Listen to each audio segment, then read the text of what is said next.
So here we have the Vauxhall Zafira SRI on an 18 plate. I'm going to start off by showing you around the outside of the car, and then we'll hop in and run through some controls on the inside. From the outside you can see it's a 5-door car with alloy wheels. Let's start off inside the boot and then work our way around the rest of the car from there. So as we approach the boot, you'll see we've got reversing sensors. Currently only 5 seats are in place. This is the amount of boot space you have as a 5-seater.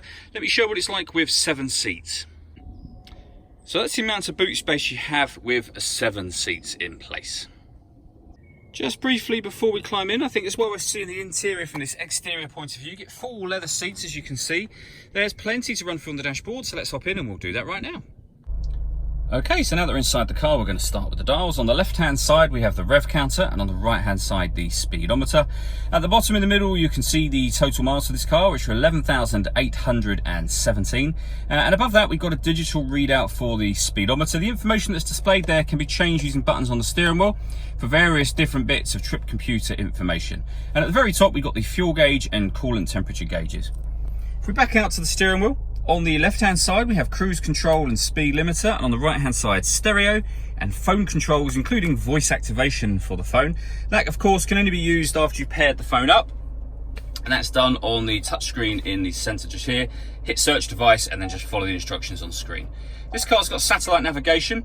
There's a full video showing how that works on both our website and on our Facebook page as well. They're well worth checking out if you have the time. When it comes to music in this car, we've got a number of ways of listening to it. So we've got AM, FM and DAB radio, as you can see. We have USB input, and we can stream music wirelessly via Bluetooth audio as well. So once you pair your phone, not only can you make and receive phone calls, you can also listen to your music as well. Working our way down, we have the air conditioning for the car. So you select the temperature with this dial, fan speed on this one, direction you'd like the air to be distributed in, and then this button turns the air conditioning off, in this case, and back on again. You can recirculate the air that's in the car. That's a great way of heating it up or cooling it down quickly, depending on the temperature you set here, of course. And this car has got heated driver and passenger seats, both with 3 different heat settings each. You've got the storage area just here. This section opens down into it to reveal a 12-volt charging socket and the USB input that I mentioned a moment ago.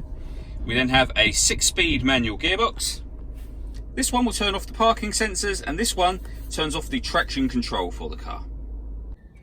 All that leaves me to say is thank you for taking the time to watch this video. If you'd like to come and see the car in person and have a test drive, please feel free to call any of our MJA sites. We'd love to hear from you soon.